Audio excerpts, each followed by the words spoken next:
shit. I know I laced it with blood. Howdy, y'all. I seem to have left my pocket watch back at my ranch. I was just wondering if you could do me a favor and just tell me today's mathematics. That was a ridiculous impression that I just thought of combining right now because it would be funny to me. And I actually, at this point, I'm almost hesitant to listen to it back because in my head, before I did it, it seemed like a decent or at least worth doing funny enough idea to combine, you know, a good old-fashioned southern son who just care about simple things like catfishing, and like, you know, hunting for other various types of fish. And on top of that, if you take that group of person and then you bring in the cultural nuance that is the Nation of Islam, I think you have a recipe for, quite frankly, two groups of people realizing that they have a lot more in common than they thought at first. Primarily the types of music they listen to. Need I be another white guy who thinks he has a hot take when he explained the similarities between country music and hip-hop? No, I'm not going to be that guy. So I'm not going to bring that up, and I'm not going to go for that cheap, low-hanging fruit of a topic. So instead, I'm not going to give you my theory about the similarities between country music and hip-hop. But what I am going to bring my attention to, because it's difficult for me to give my attention to anything, I don't know why that is, mainly because shit is just generally moving way too fast and the average person can't process it. So I have a hard time giving my attention to anything, but I don't know if it's because I can't, or I more aptly don't have the ability to give my attention to anything, but it's because like shit just gets boring after a while. But like as I've gotten older, I've come to realize that stuff getting boring is not necessarily a bad thing.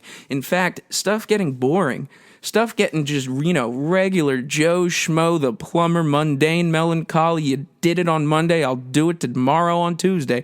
That type of, like, drudgery, that's kind of a good thing. As ironic, as fucking annoying as that is for me to come to that realization, when shit is boring, when, you know, everything is predictable and you know pretty much more or less what's going to happen, the good news is that means everything is pretty much working for the most part, right? Otherwise, you know, people would be sounding the alarms or preparing for, you know, monkeypox or whatever is coming next. And monkeypox is something I saw in the news.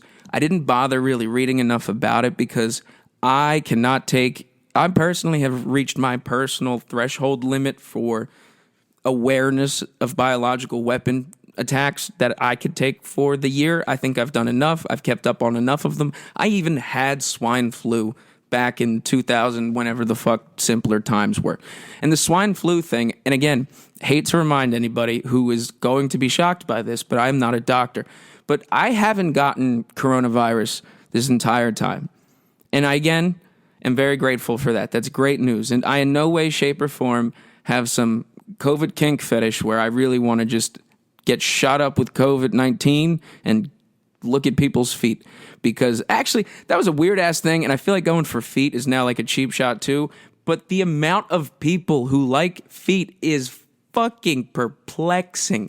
There's an entire, like, fucking grassroots, you know, cottage industry, damn near multi-million-dollar a year industry at this point, of people who just sell people pictures of their feet. If you meet a girl today who's under the age of, let's say 33, right? 33. There is a more or less than probably half chance that she has sent a naked picture, or at the very least, her naked ass feet, because when feet don't have socks and shoes on them, and you send a picture of them, that is still a naked picture. So get over it, that's language, and that's true.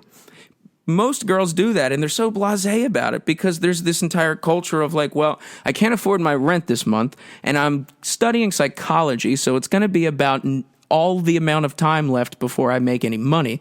So how could I help, how can I make rent this month? How about I go on like .coms that are, titled things like find a sugar daddy, which doesn't leave a lot, of mystery in there.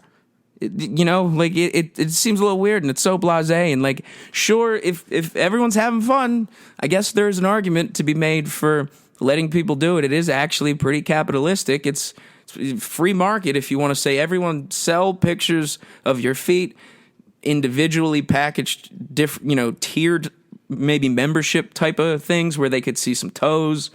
Honestly, girls, if you got an armpit, there's some probably at least 48 guys in this country alone. Actually, I'd go so far as to say 48 guys in fucking Pennsylvania who would just say they have an armpit fetish.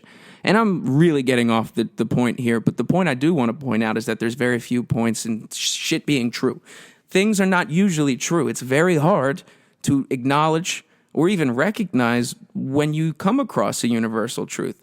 When something, be that backed up with science, which is a form of it, be that this innate feeling that you just have that something's good, it's productive, there's an inherent and inert goodness to this thing that's just beneficial for everybody.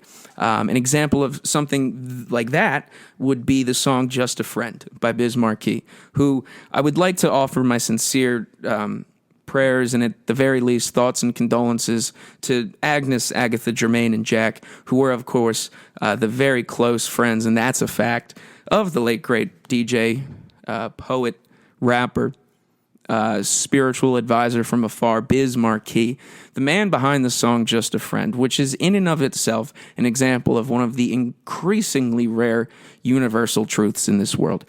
There are very few things I know to be true, but one of those things is the fact that everyone I've ever met in my entire life has loved that song.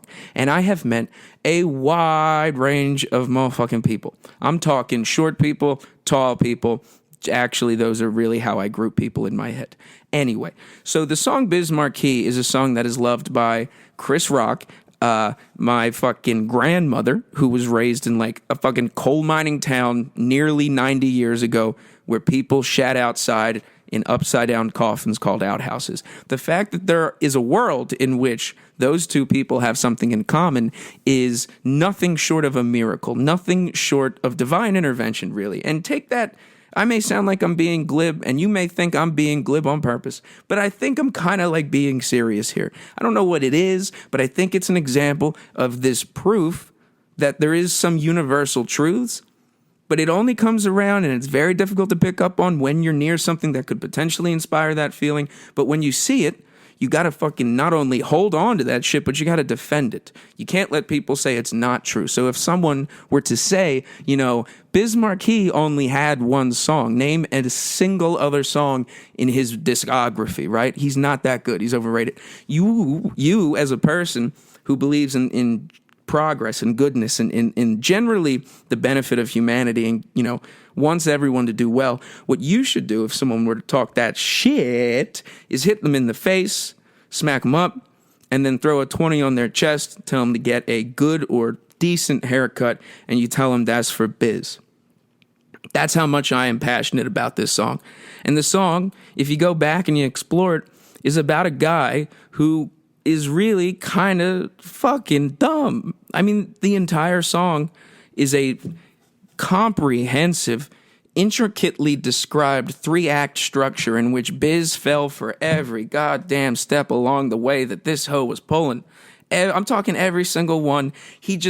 But you related with him though, like you immediately felt bad for him. So there was this element of known tragedy going into the song. And then as it's going on, you're like, there's such a goofy element to him. It's very, you could tell it's somewhere past, tongue in cheek, but right below genuinely sincere. So that combination was it was incredible. But he kept every fucking time he went into another verse falling for this hoe's shit. She was probably selling pictures of her feet and all 10 fellas on her toes to fucking Biz's, homie. But that all ended one fateful day in the first semester of the school year when he came to the harsh realization, because he was faced with some proof, that this girl ain't shit.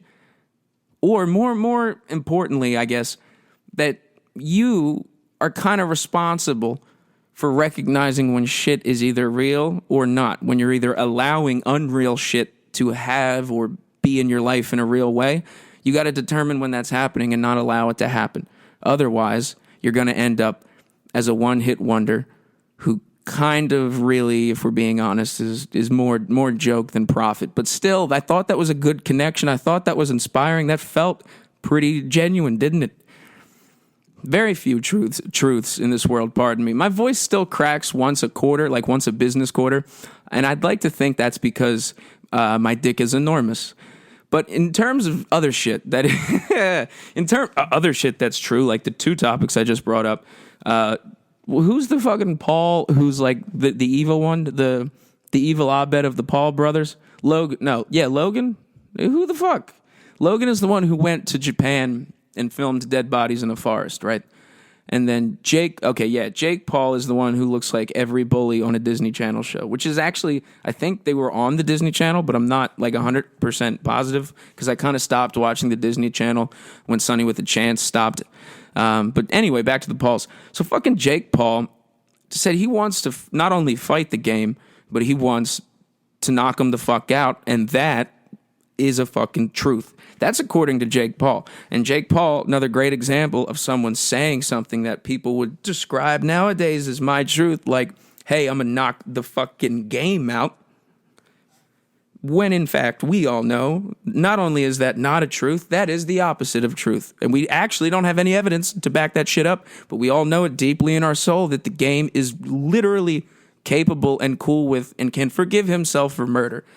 Like, I don't know if you remember when Nipsey got shot, but I was on Instagram, and I think it was like, I hate that I just attached, like, in a moment that I remember to, like, being on Instagram. But anyway, so I'm on Instagram. I see that the news that Nipsey got shot and he was dead, and I was like, I know, like, 3 songs, but I understand the cultural importance of what's going on when they're bringing people in corresponding colors together. But back to the main point, I follow the game on Instagram because he's, fucking hilarious. And like, despite making albums that are just way too fucking long, he is wildly entertaining. Just a funny ass dude. That night, I see he posts a story right after I read that Nipsey got shot, and I click it, and it's just a picture of the game POV driving his car, holding his phone, recording a story in South Central with a geotag saying, on my way to kill this guy who killed Nipsey Hussle. Like, not even dressing it up, not even delivering it in a cool fucking way. It wasn't a bar. It was literally a statement of point of fact reality that this is what he's going to do. That's the guy that Jake Paul just said he's going to kill. And then once Jake Paul gets in a ring with him, which he'll probably do, because I really think we're at the fall of an empire, because celebrity boxing is actually starting to become like a routine thing that we all give a shit about. But when Jake does step in the ring with the game and does swiftly get murdered, at least his fucking brother could, show up with a camcorder and capture it for us and then put it on YouTube and then get banned for it a little bit later. That's not going to happen, but it takes some fucking balls to say you can beat up the game. It really fucking does. You remember when, like, Wesley Snipes was trying to avoid, unconstitutional imprisonment, we'll call it, from the IRS and needed to raise money fast, so he was going to fight Joe Rogan, and then Joe Rogan finally agreed, and then Wesley Snipes backed out. And that guy, Wesley Snipes, is a motherfucking vampire hunter, and even he knew, this is not my league. This is not my arena. Fucking 50 Cent is scared of the game. And that's a man who got shot 9 times. 9 times. Do you know how many times that's it? Do you know how many times 9 times is? That's 1 more time than 8 times. That's so many times to get shot. And he doesn't even want to fight the fucking game. But we're going to let the Pauls do it, which will either make them artificially, celebrated and make our reality perception get even worse, or the game murders them on live television, and a lot of us paid money to see that happen, which either way, both of them kind of have a similar outcome, which is a little dystopian. Speaking of dystopian, in last decade's breaking news, Google allegedly admitted to listening to conversations recorded with Google assistants, even without, and this is crucial, users saying, hey, Google. So the trigger that Google usually uses, or maybe they never did, they just fucking lied all the time, because that would make just as much sense as everything else.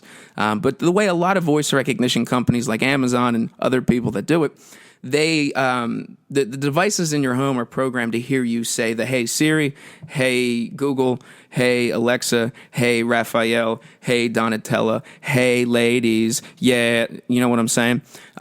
But that's apparently not the case because Google is in India right now trying to get people to stop shitting in the streets and get jobs. So that requires a lot of meetings with the government, a lot of Taj Mahal business deals. So in these business deals with the government, sources that were attending these meetings with actual, press credentials and shit, they said that Google officials confirmed that there has been instances in which the company admitted that the AI assistant will at times record audio on smartphones, which are just things in your fucking pocket. They're not even fucking speakers in your house, even when you don't say, "Hey, Google." So because of that, some people are a little concerned. And I tell those people, I ask those people, I say, you know what I say to those people who are like, "Oh my God, Google's recording everything that I say. They're running all the information. They're saving it. They're advertising me. They're learning what I eat, what I sleep, who I talk to, where I go, when I go there, and why I go there, and how often do I stay. Oh my God, they can't have this info. This is awful. What am I going to do?" I say to those people, "Where the fuck you been? Where you been? Where you been hiding? You know where where some people been?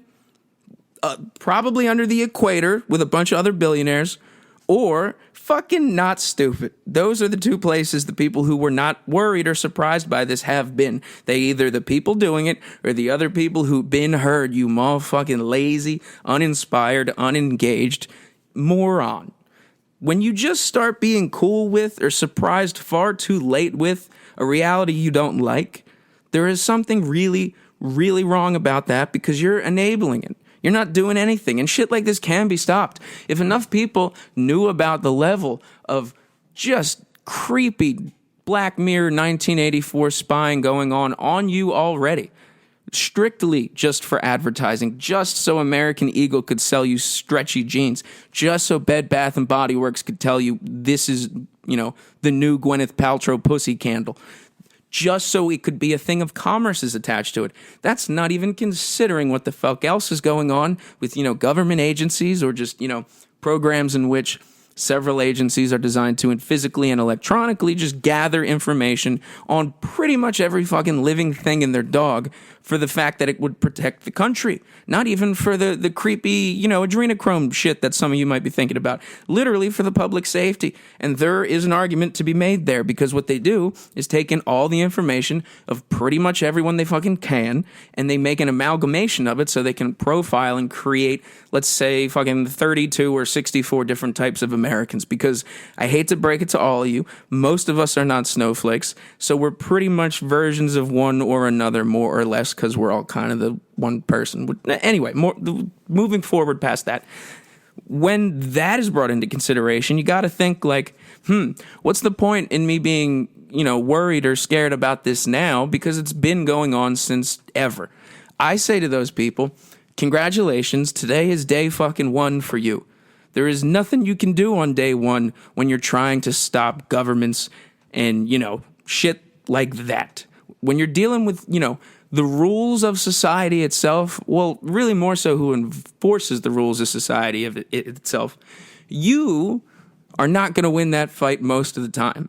And throughout history, the people that did, it became revealed probably about 20 to 50 years after that they were really just people propped up by some other country's fucking government.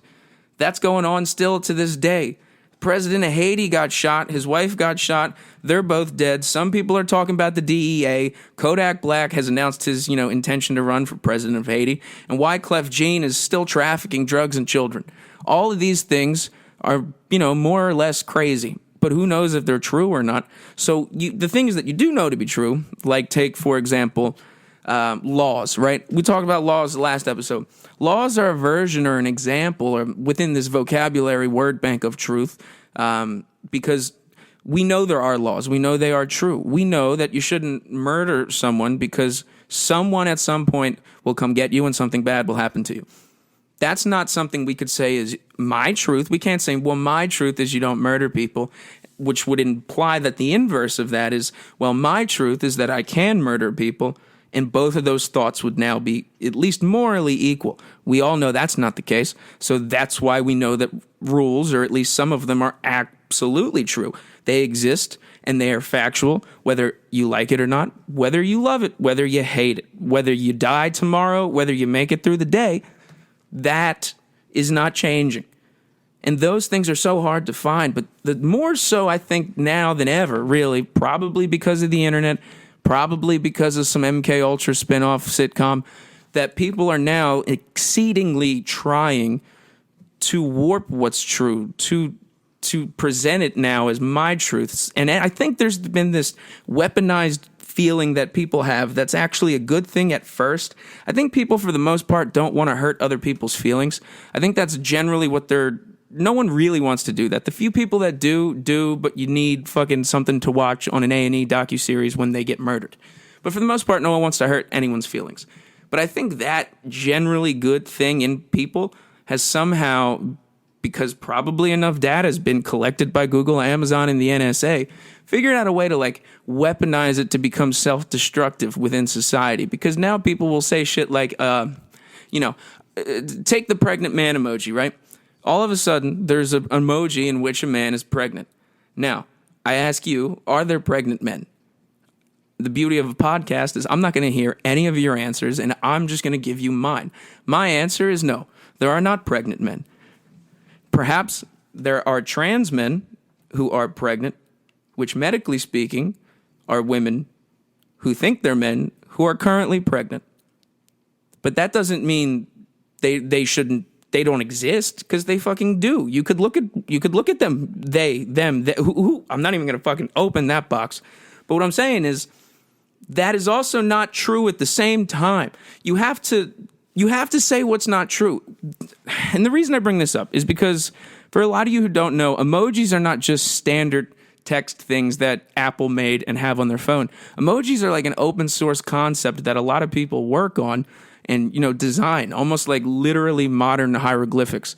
And Emojipedia, which is not good at naming shit, is really the main company behind all of the emojis. And what they did was propose a new emoji, which is not actually going to be adopted. It was just part of a draft for something. So it still has to get approved, but more of that, even actually because of that, I feel like this was even more designed to just warp everyone's heads even more, because this isn't even on phones yet. Like, I'm literally talking about something I don't think is correct that has not even happened yet, which is further proof that we're all time traveling. But so Emojipedia is a company owned by a guy named Jeremy Borge, which is definitely a fake name, and he definitely works for some foreign government. But they propose that we have pregnant men, which came, at least in their mock-up, in the default yellow skin, which I personally found very racist at a time when we're all trying to stop Asian hate. But that's why I'm here. I'm trying to point out the fucking hypocrisy in these people. I only, as an honest measure of who I am as a person, default to use yellow emojis, because emojis did not need to have race brought into it. The fact that they were so brightly yellow was the perfect fucking solution to this shit, because it was so clearly race neutral. I thought emojis were like really going to be an opportunity for at least some part of our culture to be moving into like a post-racial thing, because eventually we're not going to be writing things. Like, look at your parents' handwriting and look at your little sister's handwriting. The emojis are how people will be talking in another 100 years or so. So you would think we really actually should take it a little more serious than people think. Like, learn when to use them appropriately. Maybe we reclaim the eggplant emoji for people who like to cook. Maybe we reclaim the peaches for people from the great state of Georgia. Go Georgia Bulldogs. We'll hit the Bulldog bye. What's today's mathematics? Wow, that was 2 times I brought up the Nation of Islam in the accent of a southern boy, of a southern son, proud of his country. Proud of his country. Proud of his country. Is that a truth? Are you proud of your country? Why are you proud of your country? Because we keep pulling down monuments of things that we should not be proud of, under the auspices of claiming the wrong, bad, mean types of people are still proud of them. We don't offer proof of that. The only proof, well, I mean, there's some proof people are physically there and shit, but like, how do we know what they actually think? Because at the same time, you want to label groups as bad, or this group's bad, or the seductive negative elements of group thinking and how it could lead to bad behavior. But at the same time, whenever you're reacting or saying this group's bad, You're reacting as if you recognize everyone in that group is like the utmost authority on personal responsibility and like immune to groupthink. It's kind of a double standard. You can't say like everyone's responsible for their own choice and no one is responsible for what the group does. You can't, those two things do not compute. That is how you start to get your motherfucking wires like haywire and crossed in your head. And then you start, opening the door to shit not being what it is in your head. And if enough people let that happen, or let me put it this way, if enough people tell you that we needed a pregnant man emoji, and rather than have an awkward conversation, or maybe not even awkward, rather than just being fucking honest and true to who you think you are as a person and saying, there are no pregnant men, there are trans pregnant men, but there are no pregnant men, because my truth for that, and I'm the guy who's been listening all along apparently to science, and that chromosomes exist, and they determine shit. So if you instead bite your tongue and you just let that person say, we need a pregnant man emoji, and you say, oh yeah, it's about time that happens, and next we need a cat dog emoji, not just a great cartoon, you're putting on a fucking suit and a space mask to go jump in their delusion. And if enough people jump in enough people's delusions, eventually we have been engulfed by a delusion fungus that has made all of us moronic and stupid and counterproductive and working backwards permanently. Because usually all of us are working forward and backwards at the same time. All of us are getting better, and all of us fucking regress back into some shit. It is constantly just a line of up, back, up, back, up, back. But the people, and now these things that are like kind of systematically making us just go back, back, back, you gotta stop. You gotta put your foot down, especially when they're easy ones. Like, we're not saying, like, get thrown to the lions. I'm just saying don't say there's a need for a pregnant man emoji. And why would you make it look like it has bright yellow skin? Isn't that racist? Do you see how crazy this thinking is? When we remove the base true, we are just monkeys making weird cyclical noises at each other, laughs and giggles, which are fun. Laughs and giggles are fun, but there is a time to get motherfucking serious. There is a time to get serious. Like Bismarck dying. Like, I'm someone... That hurt me. That was a little upset because I love that fucking song, mainly because I really put way too much emotional baggage on that song. But I'm someone who really doesn't care about celebrity deaths that much. I care about the WNBA as much as I care about celebrity deaths, which is to say, I simply do not. I don't care about the WNBA because it's the WNBA. But I don't care about celebrity deaths because, everybody's dead. Everybody's fucking dead. Everyone who has ever been a person, anyone who's ever been alive is now dead. And if you're one of the lucky few who are still alive, that is just another way to describe someone who's not dead yet. And that is not even to be negative. That's not even to be morbid or, macabre or any other adjective words. That is to just kind of point out that if you think about that, you can almost kind of take solace in that. There's an element of like, I don't want to say it's relaxing, but it's kind of like spiritually calming in that, regardless of all of our differences and the ones that we're capable of having, something that bonds all of us and something that lets inside in both your heart, head, mind, stomach, 2 feet, and dick, that you're at least not the only version of this thing. You're not the only weird Neanderthal human thing. There's all these other people that more or less look like me that have a few things in common. Namely being all of this shit at one point goes away and we stop getting to notice shit. But then hopefully what we noticed while we were noticing it made us learn how to live up until the day we stopped noticing it. That might have been a poem. That might have been genius. That might have been fucking stupid. That's generally my MO and modus operandi as a person. It's really just throwing shit at a wall. But it worked for Jackson Pollock. And look at where, despite obvious involvement from the CIA, it worked for Jackson Pollock in that he became rich, I think. I don't know. Honestly, Jackson Pollock, to me, sounds like the name of a Siberian husky. It sounds like an ironic person's dog that they would give a full name to. And don't get me wrong, my dog's name is Hank. That's true. That's a true-ass statement. Obviously, that's not his Christian name. That's just what's on the birth certificate. But I care about too much. I care too much about my privacy, like with what Google's doing, to not tell you my dog's real name. So take that. And if you do know my dog's real name, don't go around town telling everyone my dog's real name.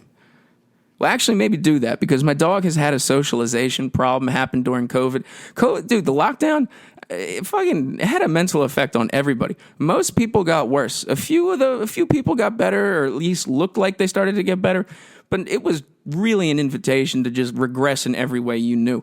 So my dog, he was fine. He used to live a happy life, and he's even black too. He's a black dog from the South who has black fur. But he lived a great life in a single home, 2-parent single home. You know what I'm saying? Very lucky and fortunate dog. And then and this was right 2 years into him being alive. All of a sudden, like, no one ever comes over, and he, in the beginning, doesn't really go out and see other shit, which is crucial at the time, because unfortunate for me and my black dog, he's also part Rottweiler, which is also part Nazi. So that was at a crucial cognitive developmental time for my pooch, and he apparently, once we came out of it and started bringing him out into the world again, didn't adjust or adapt well. Now, whenever we see a person of under 4 or 5 or any other type of animal. I'm talking, I've walked this fucking dog, Henry.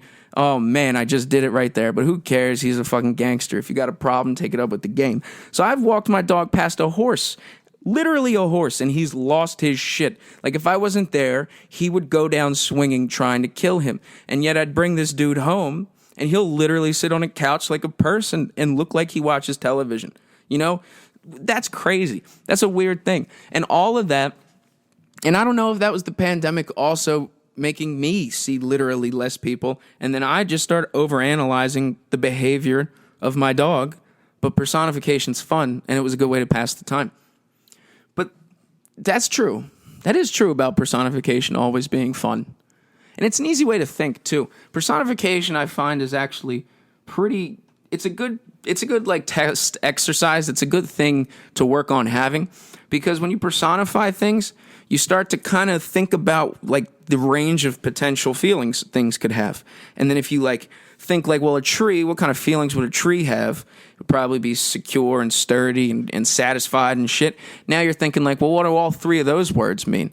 And why would I think that? And what about this fucking tree makes me think it's sturdy? Well, probably the roots. Well, why do the roots make me think shit is sturdy? Well, because it means it's tied to the ground.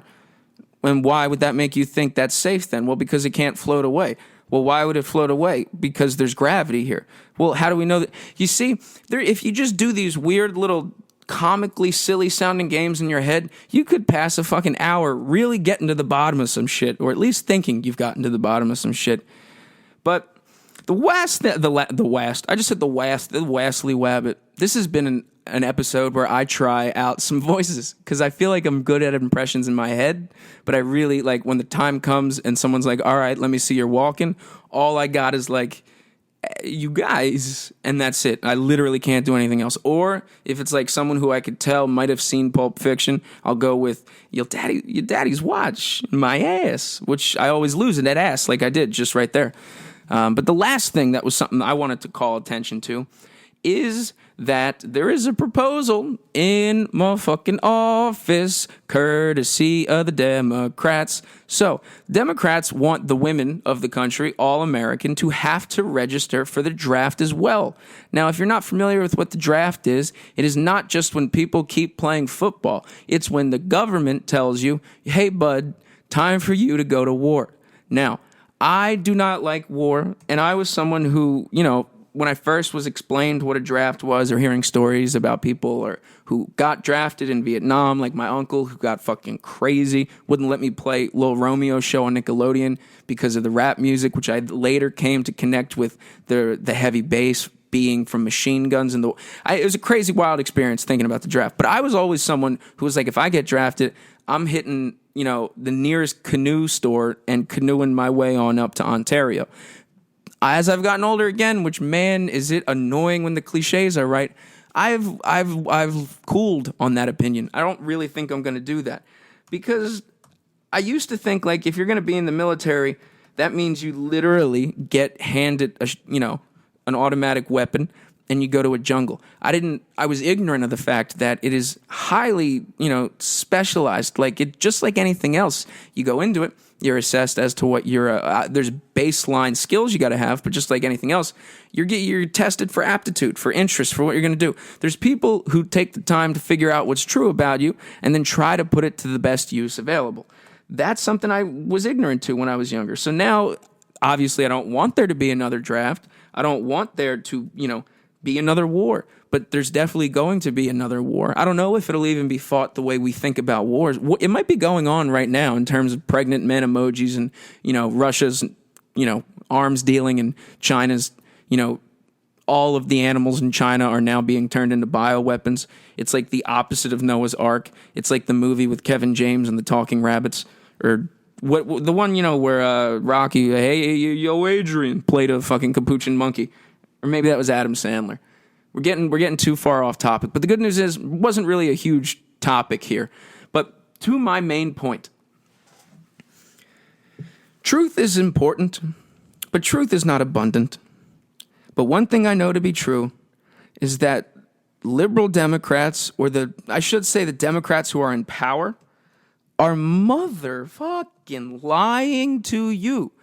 There are obvious. I'm actually someone who's. I used to think I was pretty liberal, but I'm not someone who.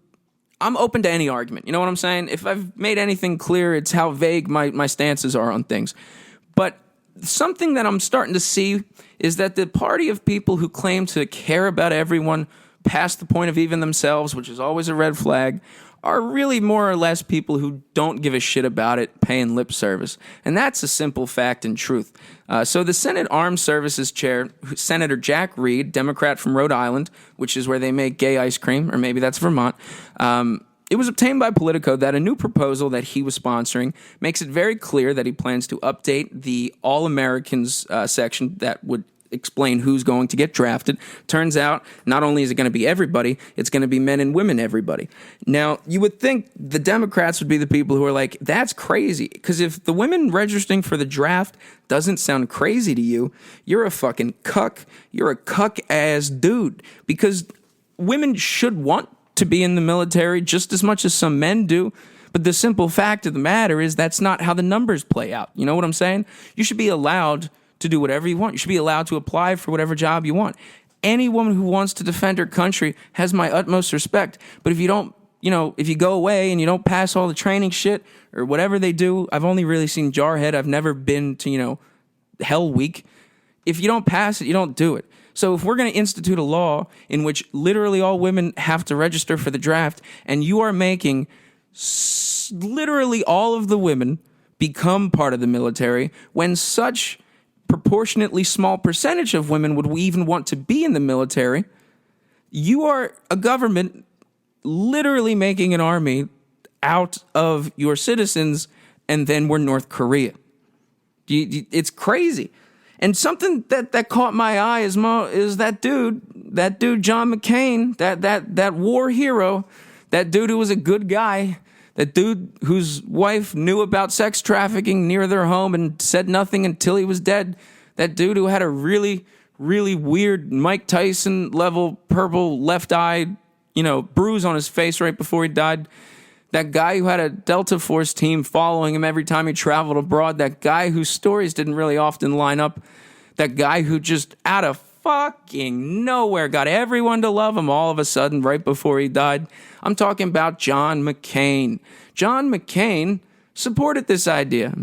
Because obviously he's dead, or maybe he's not. But this bill was first starting to get worked on in 2017. And John McCain was all for it. Which is another example of you can't trust people that they're telling you the truth. John McCain, you would think being the war hero, being the guy who has not only seen battle, not only seen real ass fucking battle, he was apparently taken hostage and spent, I think, 2 years as a POW, being a prisoner in a cave watching people eat people for fun or necessity. That guy is cool with making everyone's older sister, cool aunt, mean aunt, and depending on if your mom went to college and therefore her age, making all of them join the military and go fight China next Thursday at this rate. I think that's crazy. And I think it's even more crazy that the party of people who are saying, hey, everyone's welcome to the party, we want to send you to war. we want to send you to war. That's what we want to do. That's what I think is our best bet. I would rather... Actually, I don't even have a good comparison for that. Anyone should be allowed to do or sign up or try and get any job they think they can get. But if you don't get it, that's it. You're not getting it. That's not safe. It's not a good idea. And that's true. And it's true I'm going to miss Marquis, R.I.P. to him. And it's true that whenever a celebrity dies, they're never the celebrities we would actually be cool with losing, like Steven Seagal or Gary Glitter. Gary Glitter. If you're having a hard time placing Gary Glitter, he's the guy that made that like stadium rock song that you may remember from the Joker at the end where he's like dancing on the steps, or every basketball game ever. Or another celebrity we could afford to lose was Dr. Cosby. Dr. motherfucking William Bill Cosby. Because now he's out the pen, but now he's asking for money for time spent in the pen, which is bananas. That's crazy. Or it actually, you know what? It's not even really that crazy. Because like if you're going to get let out of prison for raping a historically, I'm talking Hall of Fame level amount of people that has pretty much more or less been proven, more than like Jack the Ripper, more than Caesar or Augustus. I'm talking 75 fucking women, documented, which is to think about how many he didn't. But he gets out of prison, and if you're going to act like you shouldn't have been there in the first place, you kind of have to ask or try and like get money for the time spent there. Because if you don't, that act in and of itself is kind of acknowledging that you got away with some shit you probably shouldn't have, Bill. You know? Fuck him. He couldn't have been the one to go, and I don't want anyone to die. I don't even believe in the death penalty, honestly. Truly, I don't. But whenever a celebrity dies, there are always ones that were like, not like, you know? It's never like, who was the guy who was Bill in Kill Bill? I'm pretty sure he died in Thailand choking himself to masturbation oblivion. And I read that, I think, a while ago. So that's true also. Take my word for it. Don't take my word for it.